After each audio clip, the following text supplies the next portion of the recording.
At my birthday party, I planned to announce my pregnancy. Instead, my boyfriend handed me a gift box. Inside was a note that read, "I'm leaving you, you're useless, and I deserve better." Everyone laughed as he walked away. Our friends looked at me, waiting for a reaction. I just smiled, because he didn't know what I can do. 2 months later, he was drunk in front of my house, screaming my name. I had been with Justin for just over 3 years. He was charming and attentive, actually maintaining eye contact instead of constantly looking around for someone more interesting to talk to. Things moved pretty quickly between us. By our 1-year anniversary, we were living together in a cute little place we could barely afford. Not perfect timing financially, but the rent in this city is ridiculous no matter when you move, so our relationship wasn't perfect, but it felt solid. We had similar goals. Eventually buy a house, travel a bit, maybe kids someday. Justin was always more concerned with appearances than I was. He cared about what car we drove, which restaurants we were seen at, posting the perfect pics on Instagram. I should have paid more attention to that red flag, but hindsight is 20/20, isn't it? Anyway, about 4 months ago, I'd been feeling off, nauseous in the mornings, exhausted all the time. I took a pregnancy test mostly to rule it out. We were careful, but not that careful. And 2 pink lines. I still remember sitting on the bathroom floor, staring at that little plastic stick like it was written in hieroglyphics. I spent about a week processing before telling anyone. My best friend Barbara was first. She brought wine to our girls' night. And when I stuck to water, she knew immediately. She asked all the right questions about what I wanted, how Justin might react, practical things like insurance and maternity leave. It helped me organize my thoughts. As for Justin, I decided to wait. My birthday was coming up in 3 weeks, and it seemed like perfect timing. We'd already planned a small party at our apartment with our closest friends, and I thought it would be special to share the news with everyone I love at once. Again, hindsight. What a witch. The weeks leading up to my birthday were strange. I was dealing with morning sickness, which should really be called all-day sickness BTW, and trying to hide it from Justin. He didn't notice, which I attributed to him being busy. He'd been coming home later, spending more time on his phone, being a little distant. I figured he was stressed about something at work. My birthday fell on a Saturday. I spent the morning setting up while Justin went to pick up the cake, which took him nearly 3 hours, but whatever. Our friends started arriving around 6 p.m. Barbara and her husband, our friends Aaron and Sergio, my cousin Lana who was visiting, and a few others including Maria, who I'd known since college. The party was going well. Good food, plenty of drinks, sparkling water disguised as vodka soda for me, music, laughter. I'd planned to make my announcement after cake, and I kept catching Barbara's eye across the room. She'd give me these little encouraging nods that made my stomach flip with nervous excitement. Around 9 p.m., Justin clinked his glass to get everyone's attention. My heart practically stopped. Had he somehow found out? Was he going to steal my thunder?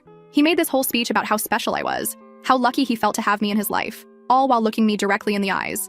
Then he handed me a small, beautifully wrapped box with a silk ribbon. The room went quiet. Everyone was watching, some with phones out ready to capture the moment. I remember thinking it might be an engagement ring, and having this split second of panic about whether I should still announce the pregnancy if he proposed. Then I opened the box. Inside wasn't a ring. It was a folded piece of paper.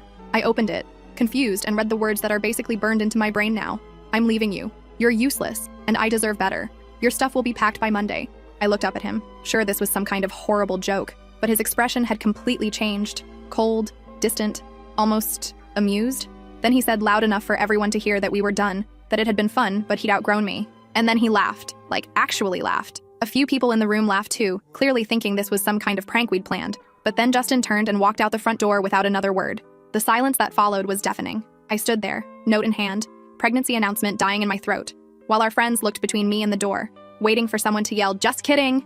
But nobody did. Barbara was the first to move. She crossed the room and took the note from my hand, read it, and muttered that he was an absolute bastard.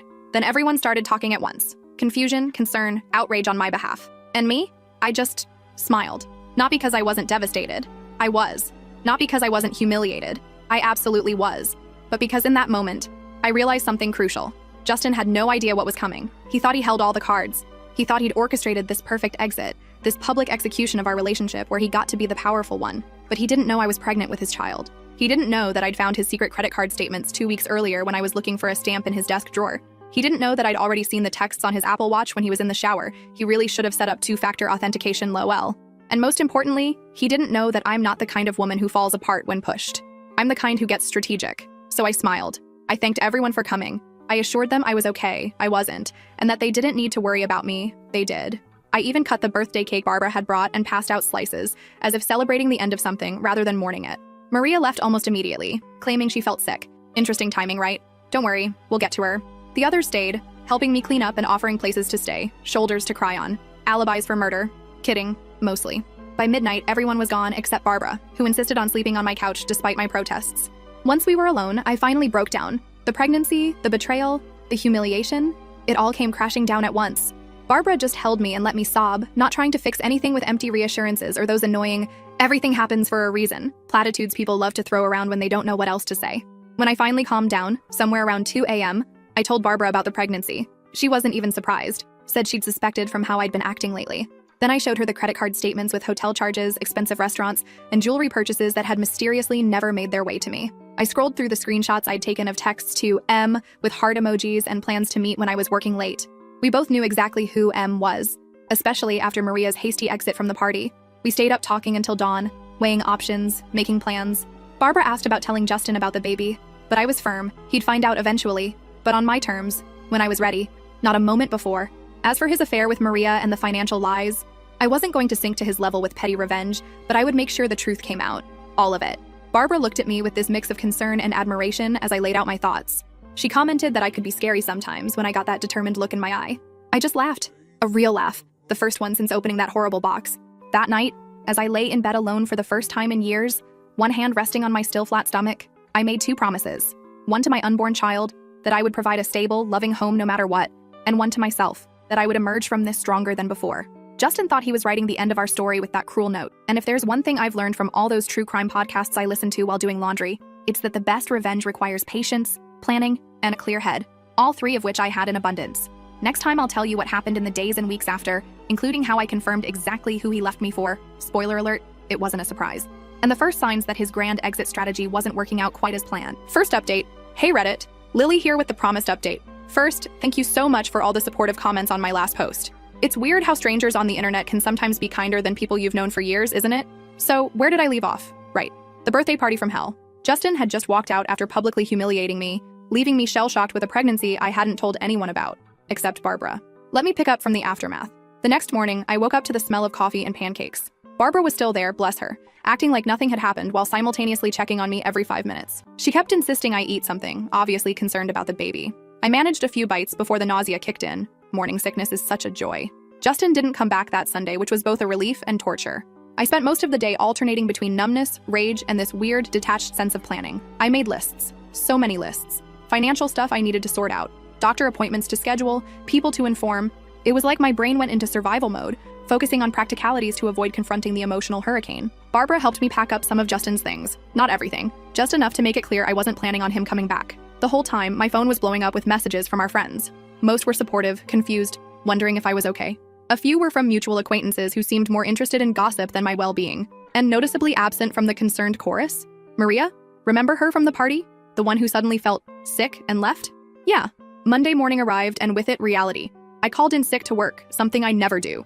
I also made an appointment with my doctor to confirm the pregnancy and discuss options. Around noon, while I was researching tenant rights since the apartment lease had both our names, I got a text from Justin. I'll be by at 7 to get my things, make sure you're not there. The audacity, right?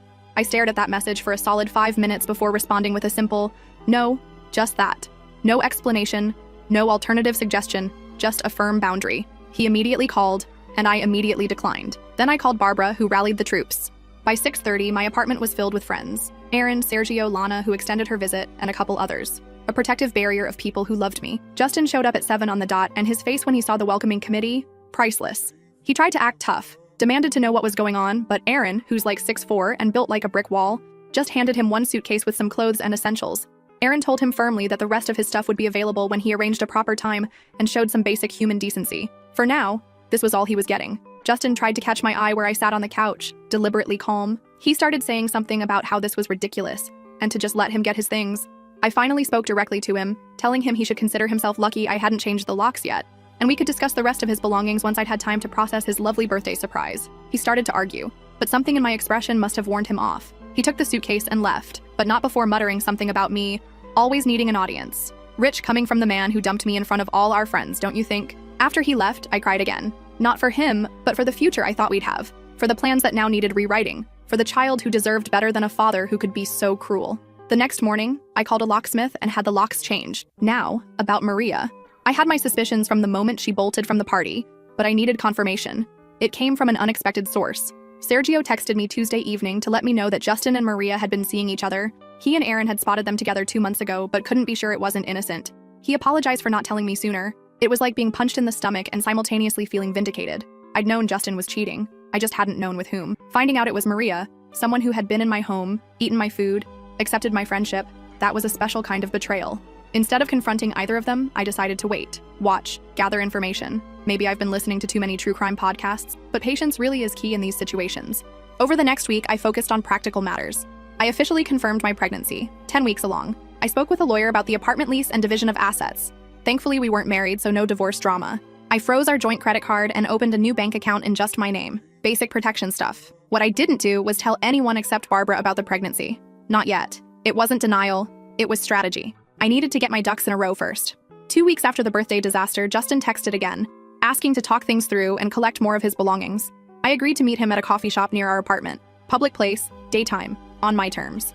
He looked terrible, which gave me a little jolt of satisfaction I'm not proud of. Unshaven, circles under his eyes, wearing a wrinkled shirt. He launched immediately into what I can only describe as a half-assed explanation. He'd been unhappy for a while, felt trapped, thought a clean break would be easier for everyone. I let him ramble for a while before I simply asked if Maria was making him happy. The look on his face, priceless. Pure deer-in-headlights shock. He stumbled through denials that were so transparent I almost laughed. I cut him off and told him I knew about Maria, about the hotel charges on his secret credit card, about the jewelry he bought her with money we supposedly needed for rent. I asked him to just be honest for once. He deflated like a punctured balloon. He tried the "it's not what you think" line, but I cut him off again. I told him what mattered now was that he could collect the rest of his things that Saturday at 2 p.m. Aaron would be there to supervise. And after that, I didn't want to hear from him unless it was through my lawyer. His voice actually squeaked when he repeated lawyer. He insisted we didn't need lawyers and could work things out ourselves. I stayed calm, even as my heart raced. I told him we were past that point, that he'd made his choice very clear at my birthday party, and I was just respecting it. As I stood to leave, he grabbed my wrist, not hard, but desperately. He asked about the apartment, specifically how I was going to afford it alone, saying my job barely covered half the rent. And that's when things clicked into place. The real reason for his concern, for this meeting. It wasn't about closure or collecting his things. It was about money. See, what Justin didn't know or conveniently forgot is that I'd been covering more than half the rent for the past year. His income had been drying up, his position more precarious than he admitted. He'd been living beyond his means, using my steady income as a safety net while presenting himself as the primary provider to our friends, and apparently to Maria. I smiled sweetly and told him I'd manage, adding that unlike some people, I actually save money instead of spending it on hotel rooms and jewelry. The color drained from his face. He knew I knew everything. I walked out of that coffee shop feeling lighter than I had in weeks. Not because I'd won some relationship battle, but because I finally saw Justin clearly for who he was. A man who cared more about appearances than substance, who lied to make himself seem more successful than he was, who abandoned me when I no longer served his narrative. Saturday came, and as arranged, Aaron supervised while Justin collected more of his stuff. I made myself scarce, spending the day at a prenatal yoga class. Highly recommend for anyone dealing with stress during pregnancy, by the way. When I returned, the apartment felt emptier but somehow more mine. I started rearranging furniture that evening, reclaiming the space. Over the next few weeks, I settled into a new routine. Work, doctor appointments, prenatal vitamins, careful budgeting. I wasn't just surviving. I was planning for a future that looked different but not necessarily worse than what I'd envisioned before. As for Justin and Maria, well, their romance wasn't exactly thriving. Through the grapevine, okay? Through Sergio, who heard from his cousin who works at the restaurant where they frequently argued in public, I learned that Maria was growing increasingly unhappy with her prize. Apparently, Justin had painted himself as much more financially stable than he actually was. Big surprise, right? The first real crack appeared about a month after our coffee shop meeting. I was at the grocery store, carefully comparing prices on prenatal vitamins, when I literally bumped carts with Maria. She looked startled, then guilty, then defiant in rapid succession. She greeted me awkwardly, saying I looked good. I replied that she looked tired, and she genuinely did. She had that same stressed expression Justin had worn at the coffee shop. An awkward silence stretched between us until she blurted out that Justin had told her we were separated already when they started seeing each other. According to her, he'd claimed we were basically done, just living together until the lease ended. I raised an eyebrow but said nothing. She stumbled through what might have been an attempt at justification, or maybe an apology, saying she wouldn't have gotten involved if she'd known we were still together. I finally told her it didn't matter now, that she had him and should enjoy it. As I turned to leave, she called after me, saying he wasn't what she thought, that he promised things he couldn't deliver. I looked back at her. This woman I'd once considered a friend, now diminished by her own choices. I simply told her that sounded like a personal problem that I couldn't help her with. About 6 weeks after the birthday party, I started showing. Just a little bump, but unmistakable to anyone looking closely. I decided it was time to be more open about the pregnancy. I told my boss first, who was amazingly supportive, offering flexible hours for my 3rd trimester. Then I gradually told other friends and family. Word travels fast in social circles. I knew it would eventually reach Justin, but I wasn't hiding anymore. This baby was happening with or without his involvement. 7 weeks post-breakup, as my pregnancy hit the 17-week mark, I received a series of increasingly frantic texts from Justin. Is it true? Are you pregnant? Why didn't you tell me? We need to talk immediately. Answer your phone, Lily. This involves me too. I didn't respond to any of them. Not out of spite, but because I truly didn't know what to say yet. I needed to process this new phase, to decide what role, if any, I wanted him to have in our child's life. The text continued, growing more desperate. I have rights, you know. You can't keep my child from me. Call me back or I'm coming over. That last one prompted me to finally respond. I told him not to come to my apartment uninvited, that I would call the police if necessary, and that I would contact him when I'm ready to discuss this civilly. He backed off for exactly 2 days. Then, as the title of my original post foreshadowed, he showed up. It was just after 11 p.m. I was in bed, reading a pregnancy book and making notes when I heard it. A car door slamming, then footsteps on the path to my door, then pounding, not knocking, pounding, and Justin's voice slurred but unmistakable. Lily, open the door! I know you're in there!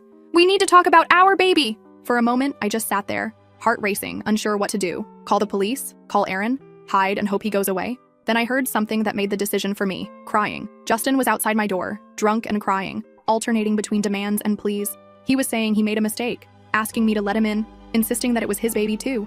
And despite everything he'd done, some small part of me felt, not sympathy exactly, but recognition. The realization that his grand exit strategy, his new life with Maria, his escape from useless me, none of it was working out as planned. Reality had finally caught up with Justin, and it had the face of an unexpected baby and financial instability. I got out of bed, put on a robe, and approached the door cautiously. I didn't open it, but I spoke through it, telling Justin he was drunk and should go home, that we could talk tomorrow when he was sober. He shouted that he needed to see me now, needed to see if it was true, if we were really having a baby. I confirmed through the closed door that yes, I was pregnant, 18 weeks now, and yes, it was his. But this wasn't the way to discuss it, and he needed to go home. There was a thud against the door, his forehead or fist, I couldn't tell. He mumbled, so quietly I almost missed it, that Maria had left him. She said he wasn't who she thought, that he'd lied about everything. I couldn't help commenting that sounded familiar. He laughed, a hollow sound with no humor. He admitted he'd messed up badly and begged me to let him in, saying he just wanted to talk. I took a deep breath, one hand resting protectively on my small bump. I refused to let him in tonight, but offered to meet him tomorrow at the cafe on Main Street at 10 a.m. I made it clear that if he wasn't there on time, or if he showed up drunk again, that was it. No more chances. He was quiet for so long I thought he might have passed out. Then softly, he agreed. Tomorrow, 10 a.m. He promised he'd be there. I heard him walk away, his footsteps uneven. A car engine started. Not his, thankfully. He'd called a ride. At least he'd done one responsible thing. As I climbed back into bed, my phone lit up with a text from him. I'm sorry for everything. For the party. For the note. For tonight. I'll make it right somehow. I didn't respond. Words were easy. Justin had always been good with words. But I needed actions now, especially with a baby on the way. Did I still love him? No. That died the moment he humiliated me in front of our friends. Did I hate him? Not anymore. Hate requires energy I needed for other things. I would meet him tomorrow. I would listen. I would set boundaries. And I would decide, not based on his needs or wants, but on what was best for me and my child. Second update. Hey Reddit. Sorry for the wait. Life has been interesting. So remember where we left off? Justin showing up drunk at my apartment after finding out about the baby? Well, I promised to meet him at that cafe the next morning, and TBH, I half expected him not to show. But there he was at 9:55 a.m., looking like absolute trash, and I mean that in the most objective way possible. Bloodshot eyes, same clothes as the night before, and this nervous energy that made him keep jiggling his leg under the table. The table was, literally, shaking. The first thing I noticed was he'd already ordered me a decaf latte. Which, okay, thoughtful, I guess? Except I've switched to herbal tea since getting pregnant because coffee makes me nauseous now. Small detail, but it kind of summed up everything about Justin, making assumptions about what I need without actually paying attention. Anyway, that meeting was a lot. He started with apologies, lots of apologies. Sorry for the birthday humiliation. Sorry for cheating. Sorry for the financial lies. Sorry for showing up drunk. It was like watching someone frantically check boxes on an I messed up form. I just sipped my tea, ordered to replace the unwanted latte, and let him talk himself out. There's something weirdly empowering about staying silent when someone expects you to respond, you know? When he finally ran out of steam, I asked the only question that mattered. What exactly did he want? He seemed thrown by the directness. Started rambling about wanting to be involved and do the right thing, and maybe we could try again. I actually laughed at that last part. Not meanly, just genuinely surprised that he thought reconciliation was on the table. The conversation got real when I laid out how things would work going forward. I told him I'd already consulted a lawyer about child support and custody arrangements. His face when I mentioned the lawyer again, LOL. It was like watching someone realize they're actually in the deep end of the pool when they thought they were just dipping their toes. I explained that I wasn't keeping him from his child, but that trust had to be rebuilt from the ground up. That meant scheduled visits, financial responsibility, and consistently showing up, not just when it's convenient or Instagram-worthy. He kept trying to steer the conversation toward us as a couple, and I kept steering it back to us as co-parents. Eventually, he got frustrated, saying I was being cold and calculated. I pointed out that cold and calculated is exactly what his birthday note had been. The difference was I was being cold and calculated to protect our child, while he'd done it to protect his ego. That shut him up. Before I left, I handed him a folder containing info on the baby, ultrasound pics, due date, doctor details, along with what my lawyer had drafted regarding child support. Told him to review it, consult his own lawyer if needed, and let me know his thoughts once he'd had time to process. As I stood to leave, he grabbed my wrist again. Seriously, what is it with the wrist grabbing? And asked if Maria knew about the baby. I told him that wasn't my information to share, but that I hadn't gone out of my way to tell her. Then I gently but firmly removed his hand and walked out. Over the next few weeks, things got calmer. I focused on setting up the nursery, which basically meant converting half of my bedroom into baby central. Crib from IKEA that took me and Barbara 3 hours to assemble. Those instructions should come with a translator, I swear. Changing table from a secondhand store, and this adorable mobile with little stars that my mom sent. I'd been putting money aside aggressively, picking up some extra work editing social media content on weekends. Nothing glamorous, but it helped bridge the gap Justin's contribution had left. My mom also sent some money to help, which was both touching and slightly uncomfortable. I've always been independent, you know? Meanwhile, Justin was processing. He'd text occasionally asking about the baby or requesting pictures of the nursery progress. I'd respond factually, but keep emotional distance. Sometimes he'd try to veer into personal territory, asking if I was seeing anyone, nope, or mentioning some show we used to watch together. I'd gently redirect. Then came the incident. Yes, it deserves capital letters. I was at Target on a Saturday afternoon, loading up on diapers. You can never have too many, according to every mom blog ever.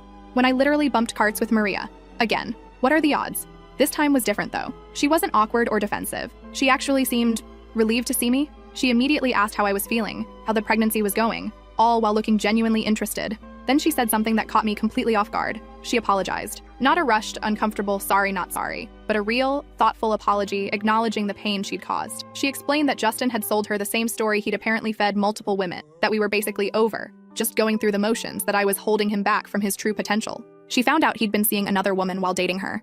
The irony wasn't lost on either of us. We ended up getting coffee, tea for me, and having this surreal conversation about the man we both now saw clearly for who he was. Not a monster, just a deeply insecure person who needed constant validation and was willing to lie to get it. As we were saying goodbye, Maria mentioned casually that Justin had been let go from his job 2 weeks earlier. She thought I should know since it might affect child support. I thanked her for the info and headed home, processing this new development. I wasn't happy about Justin's job loss. It complicated things, but I appreciated knowing. That evening, as I was folding tiny onesies and listening to my favorite podcast, my doorbell rang. I checked the peephole, always check the peephole, folks, and saw Justin standing there. Sober this time, but looking rough. I opened the door but didn't invite him in. He started talking immediately, asking if I'd heard about his job, saying it wasn't his fault, that he was being set up. Then he asked if I'd seen Maria recently, sounding suspicious. I told him yes, we'd run into each other at Target. His face did this weird thing where it tried to look casual but just looked constipated instead. He asked what we talked about and I simply said, you, mostly. He did not like that answer, LOL. Then he started getting agitated, saying we were probably conspiring against him, that everyone was turning on him when he was just trying to do his best in a difficult situation. I reminded him that he created this situation with choices he made, and that playing victim wasn't going to work with me. That's when he broke down. Not dramatically, not movie-style tears, just crumpled. Said his life was falling apart. No job, no girlfriend, apartment he could barely afford, and a baby on the way he wasn't prepared for. For a brief moment, I felt that old urge to comfort him, to fix things. But then I remembered the cold words in that birthday note. You're useless. I deserve better. Instead of comfort, I offered clarity. I told him he had 2 paths forward. Continue the pity party and lose everything, or step up, take responsibility, and rebuild. For the first time since this whole mess started, Justin really listened. No interruptions, no excuses, just listening. When I finished, he nodded slowly and asked if we could talk inside. I hesitated, then agreed, but left the door open. Never fully close yourself in with someone unstable. We sat at my kitchen table and he asked thoughtful questions about the baby for the first time. Not surface level stuff, but real questions about health, development, plans for delivery. As we talked, I realized something important. I no longer felt anything romantic for Justin, but I did want him to be okay. Not for his sake, but for our child's. Before he left, he promised to review the child support agreement and find a new job ASAP. He also, surprisingly, thanked me for not hating him when I had every right to. I told him hate takes too much energy, and I was saving my energy for more important things now. The next few weeks brought subtle changes. Justin found a new job, paying less, but steadier. He signed the child support agreement without argument.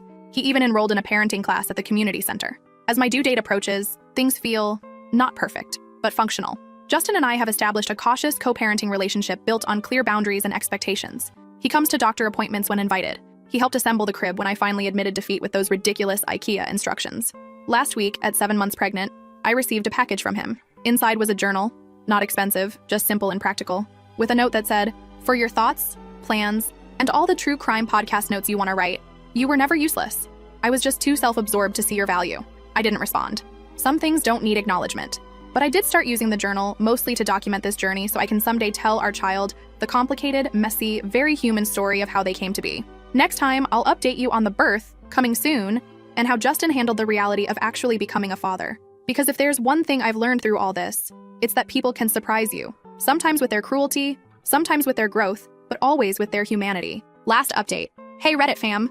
It's been so long since my last update that some of you probably forgot about me, lol. A lot has happened, and I've been meaning to post, but having a newborn doesn't exactly leave you with tons of free time or functioning brain cells. So, the baby is here.